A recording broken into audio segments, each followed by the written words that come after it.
satisfaction and go for it, is what you're saying. In fact, you wouldn't be, if you do the right thing, the 86% won't be 86%. You will upset some people with the measures that have to be taken.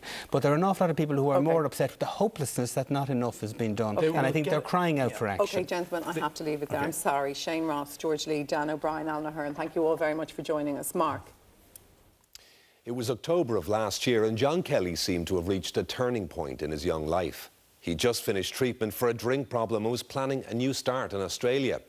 John was in good form as he headed into Dublin city centre that autumn night, the night he drowned. John Kelly's death was tragic, that much was immediately clear, but it would also raise troubling questions, as Michael Heaney now reports.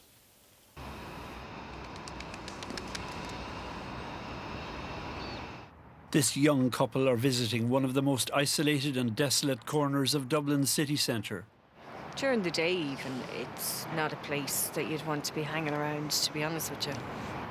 You're walking over rubble, you know, railings knocked over. It's just not the type of place you'd ever come. It's also the place where Amanda Farrelly's younger brother John Kelly met a terrible death 4 months ago.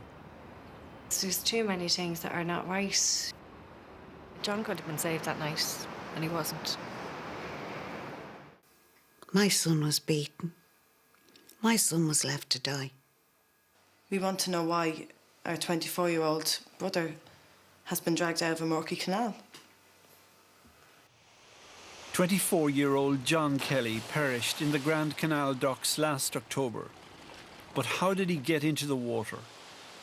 And why, after 30 or 40 minutes shouting for attention, could his life not be saved? John Kelly is described today by his loving sisters as an easygoing and gentle young man, friendly and outgoing. John, as to say, was 24.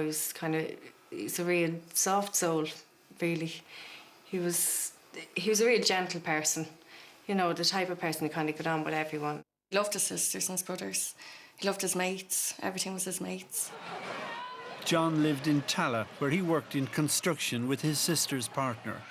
He was planning to go to Australia with Amanda and her husband to start a whole new life. He did have a slight problem with the alcohol, definitely.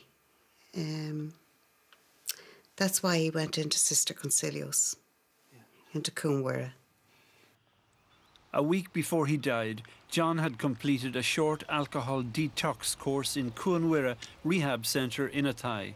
He'd planned on coming out of Coonawarra when the programme was finished and getting a job to save for Australia, to save for his fare. On October the 15th last, John had travelled to Athy to pick up a social welfare cheque from Coonawarra. His wallet was full and he seems to have been in good spirits heading back to Dublin. He arrived in Heuston Station after 10:30 at night. It seems that he made his way on his own into the city centre and on down the South Quays as far as Sir John Rogerson's Quay. At some point he entered the wasteland of Britain Quay, but we're not sure why or what for. By midnight he was in the water, struggling to stay afloat and shouting loudly for attention. The place where John drowned is one of the most central and yet most lonely spots in Dublin. Could he simply have fallen in? No, I don't believe he fell in, no. No. We believed he got beaten. We believed it was a struggle. And John ended up in the canal because of that. It was when John's mother asked to see his body in the funeral home that the family's unease developed. John's face was all bruised on the left-hand side. He was all bruised. His fists were clenched. Each knuckle was bruised and torn. The family also heard from the city morgue that John's clothes were so blood-stained that they had to be destroyed. John was beaten, and he was left to die. The family are convinced that John had been robbed by the time that he entered the water. When his body was found, John had no money, he had no phone, he had no cigarettes on him, and he had no bracelet. The Kelly family have received the results of the post-mortem on John's body. There's no reference in it to bruising on his cheek or on his knuckles. But it does record extensive marks on John's neck and brain swelling that might or might not point to an assault before he drowned. There's not a lot of alcohol in his system. There's 123 milligrams. There's no drugs in the system. It was just alcohol. It also states that there's acute cerebral edema, which is actually swelling to the brain. We've had a doctor look over the post-mortem, and we've been told that, normally this would occur through some sort of trauma. But the problem with the family's theory is that there's no apparent evidence of any third party, a possible suspect for wrongdoing. It's also possible that injuries could have been sustained simply in the course of falling into the water, not necessarily involving an assault. Is it possible that she could have been mistaken over the bruising to the face? Absolutely not, no. There was other people that seen John. There was three other people actually, that seen John along with my mother. And everyone says the same thing, that there was bruising. The family have been so concerned that Gardaí were not treating John's death as suspicious that they engaged a private investigator, Billy Flynn. But there are few certainties. It's a mystery, isn't it? Yes, absolutely. What was John doing here? How did he get here? Yeah. And how did he get into the water? That's it, yeah. How and why John Kelly ended up in the water in this God-forsaken place remains very obscure. But the family are convinced that he was assaulted, robbed and left to drown. Now, whatever the truth of that, at least as disturbing to the family is their belief that he could and should have been rescued on the night. We believe there was 2 999 calls. There was one call at 12:28 to state that John was in the water. There was another call at 12:46, again to state that he was in the water. John Kelly was probably some considerable time in the water by the time of the first 999 call at 12:28. While he had been shouting out, residents only gradually realised what was going on.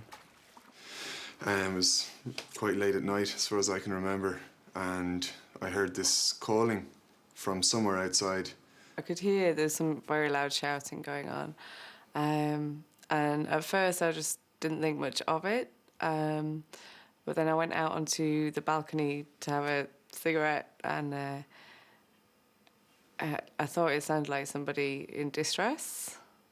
To me, it didn't sound like a particularly panicked call. It was like a hey, and it was going on for like quite a period of time. It wasn't like a short burst of panic and help, I'm over here. When I did hear it from inside.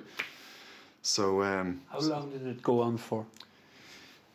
As far as I can recall, and obviously it's a few months ago, it appeared to go on for half an hour, maybe more. It certainly wasn't the cries of somebody who's trying to go quietly. Just really kind of distressed. Towards the end, he just sounded like a wounded animal or something. It was awful. The family have formed the view, correctly or not, that the Garda response to residents' phone calls was somewhat confused and delayed. They appear initially to have gone to the wrong side of the canal docks.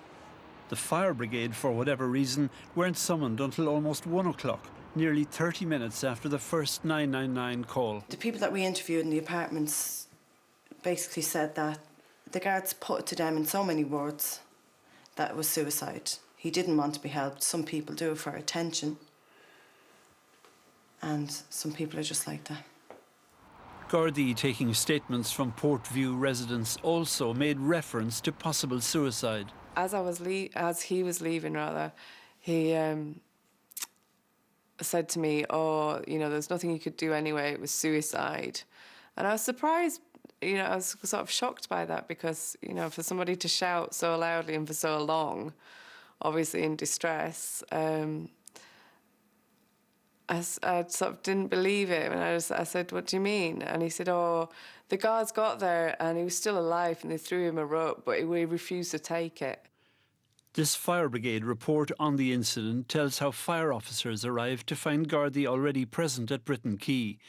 It says that the guards had spoken to John Kelly in the water. He'd taken a deep breath and slipped under. The guards have confirmed to John's family their account of these final moments of his life. They told them that a rope was thrown to John just before the end.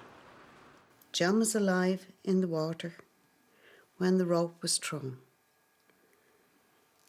He said he couldn't catch it. They're his words. And what did you say to them when they told you that? Well, we basically asked, well, why was it that 5 Gardaí didn't jump in? You know, why did nobody try and save him? Whatever the family's agony, there's no reason to presume that Gardaí involved in this matter behaved anything other than professionally in relation to the drowning man. The Gardaí were reluctant to contribute to this report as they are in the process of investigating what happened for the city coroner. Also, an ombudsman's inquiry into Garda conduct here is underway. The family must now await the inquest to begin to discover the full truth of how their loved one met such an untimely death. That report was from Michael Heaney. Well, that's all we've got time for you tonight. If you want to hear more about any of the issues raised on